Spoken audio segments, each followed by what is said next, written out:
Salut à tous et bienvenue sur Charge Flash avec Mighty Tati. Amen. Nous dites, je refuse d'être timide. Je refuse d'être timide. Amen.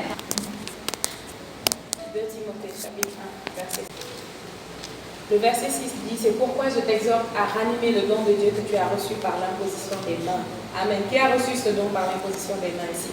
Si tu as reçu le Saint-Esprit, si tu ne l'as pas reçu, à la fin, je vais t'imposer les mains et tu vas recevoir ce don-là. Amen. Si tu as le Saint-Esprit, tu ne vas pas être timide. Amen. Si tu étais timide de vivre pleinement avec hardiesse ton appel en tant que chrétien, si tu reçois le Saint-Esprit, tu ne seras plus timide. Amen. Quelqu'un peut te dire, j'ai le Saint-Esprit, je suis timide, j'ai peur de parler de Jésus. C'est quel genre de Saint-Esprit tu as reçu? Parce qu'on l'appelle l'esprit de témoignage. Amen. C'est lui qui nous rend capable de témoigner, d'être hardi. Regardez Pierre. Pierre était timide avant. Lorsque Jésus était sur le point d'être crucifié, lorsqu'on était en train de le maltraiter, 3 personnes sont venues lui dire, tu étais avec lui. Il a dit non, je n'étais pas avec lui. Pourtant, c'est lui qui aimait Jésus, qui a dit que Seigneur, je ne te trahirai jamais, je ne t'abandonnerai jamais, même si tout le monde t'abandonne.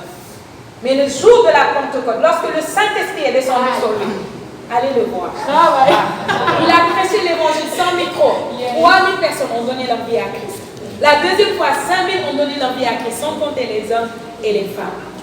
Donc si tu as reçu le Saint-Esprit, que tu es encore timide, viens ici. Amen.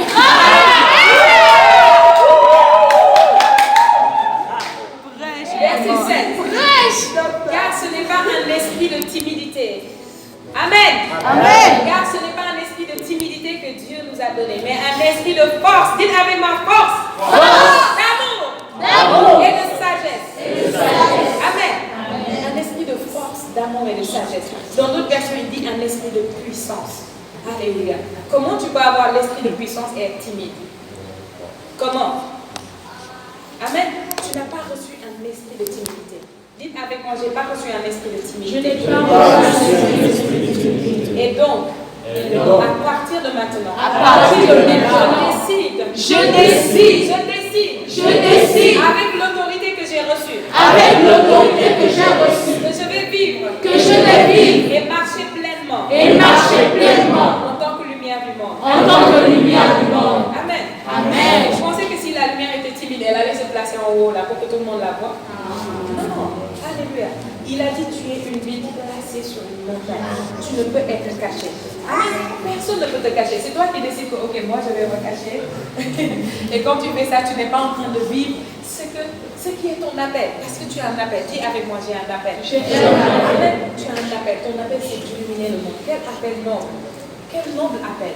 Amen. Tu n'es pas celui qui suit les autres. Tu n'es pas celui qui va avec les autres. Les autres disent, allons-y, on va là-bas, on va faire ci, on va faire ça. Écoute, est-ce que la lumière fait ça? Si la lumière ne fait pas, je n'y vais pas. Amen. Tu restes ferme. Parce que tu sais que tu es la lumière. Tu n'es pas influençable, c'est toi qui influences. Tu es une influence divine dans ce monde. Amen. Tu es une lumière dans ce monde.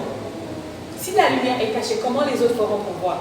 On ne les juge pas, on ne les condamne pas. Mais toi d'abord, tu as besoin de vivre pleinement en tant que lumière. Ne vis pas un christianisme caché. Amen. Ne vis pas un christianisme timide. Ça ne veut pas dire va agresser les autres avec ta croyance. Ça veut juste dire vis. Amen. Sois manifeste. Amen. Sois manifeste.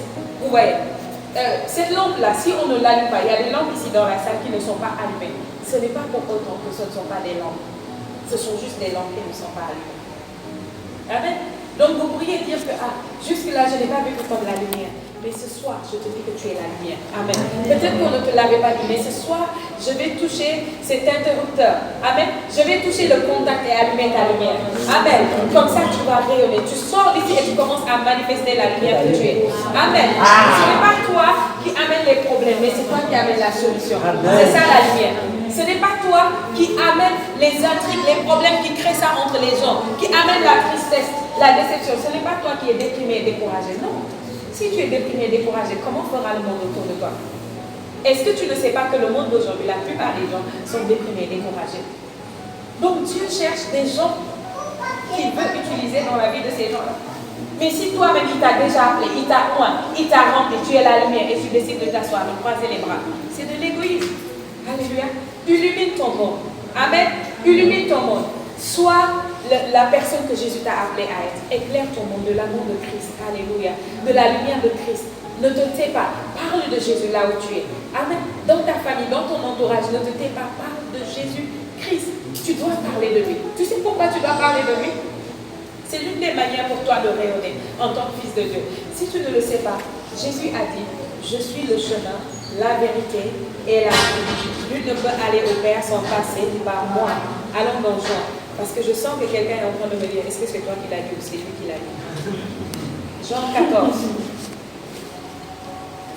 Amen. Jean 14, verset 5. Thomas lui dit, Seigneur, nous ne savons où tu vas. Comment pouvons-nous en savoir le chemin? Jésus était en train de leur dire qu'il partait bientôt au ciel. Amen. Et il leur a dit qu'ils savent où il va. Mais il a dit, nous ne savons pas où tu vas. Comment pourrions-nous en connaître le chemin? Comme la plupart des gens aujourd'hui, quand tu leur dis, est-ce que tu es sauvé? Ils disent, je ne sais pas, personne ne sait. Est-ce que tu iras au ciel, au paradis, si tu quittes le monde? Ils disent, je ne sais pas. Comment ça, tu ne sais pas? Ils disent, personne ne sait. Quand on ira là-bas, on sait. C'est pas vrai. Peut-être que toi, tu ne sais pas, mais il y a des gens qui savent. Amen. Et si tu sais, tu dois dire à celui qui ne sait pas. Ce n'est pas ta responsabilité de le faire croire. C'est la responsabilité du Saint-Esprit. Mais c'est ta responsabilité de lui dire. C'est l'un des moyens que tu as de rayonner et de briller dans ton monde. Dis-leur que Jésus les aime. Dis-leur que Jésus est mort pour eux, qu'il a payé le prix pour leurs péchés. Qu'ils n'ont pas à marcher chaque jour sous le fardeau de leurs péchés, mais à les déposer au pied de Jésus, parce qu'il les aime. Amen. Parce qu'il a payé pour eux. Ils n'ont pas à vivre sous la condamnation.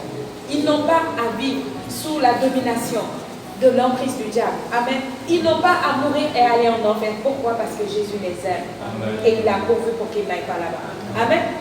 Si nous allons au ciel, ce n'est pas parce que nous avons fait quelque chose, ce n'est pas à cause de ce que nous avons fait, c'est à cause de ce que lui, il a fait.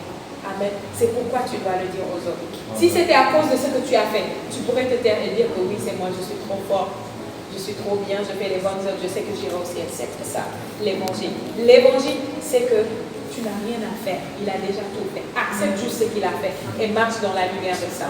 Alléluia. Prêcher l'évangile, c'est la chose la plus facile au monde. La plus facile. Dis à la personne, Jésus t'aime. Une autre façon de prêcher, dis, voici, j'ai entendu le témoignage d'une soeur tout à l'heure, je ne l'ai pas vu, mais elle a dit qu'avant, elle était malade. Quand elle est venue ici, elle a stoppé d'être malade. C'est un témoignage. Dis à la personne, avant que je ne rencontre Jésus, je tombais tout le temps malade. Depuis que j'ai rencontré Jésus, la maladie a stoppé dans ma vie. C'est un témoignage. Amen. La femme samaritaine, elle n'avait pas connu Jésus pendant longtemps avant de témoigner de Jésus. Jésus était venu et lui a donné des paroles de connaissance. Elle a couru dans le village pour dire, venez voir un homme qui m'a dit tout ce que j'ai fait. Alléluia. Et quand les hommes sont venus, ils ont dit que maintenant nous croyons, non pas seulement à cause de ce que tu as dit, mais parce que nous-mêmes nous avons vu. Alléluia. Ce n'est pas ta responsabilité de leur faire croire, mais dis-leur, parle de Jésus. Amen. Dis à quelqu'un, parle de Jésus. Amen. Amen. Amen. L'évangile est tellement simple et tellement facile. Parce que eux aussi, Dieu veut qu'ils deviennent la lumière. Dieu veut que nous soyons vous voyez, les maladies comme le choléra. Vous connaissez le choléra? Ou comme le... Bon, la peste, les gens ne connaissent pas. Mais le choléra est une maladie contagieuse. Ultra contagieuse. N'est-ce pas? Ebola. Voilà. Des maladies ultra contagieuses. Quand tu as ça, on te met en quarantaine. Pourquoi? Parce que dès que quelqu'un te touche, c'est fini. Alléluia. C'est comme ça que vous devez être avec la lumière.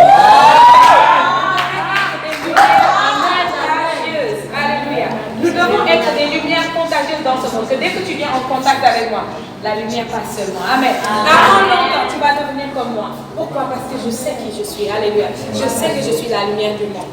Parce que Jésus me l'a dit et je crois ce que Jésus dit. Tout ce que Jésus dit, je le crois. Amen. Va vérifier.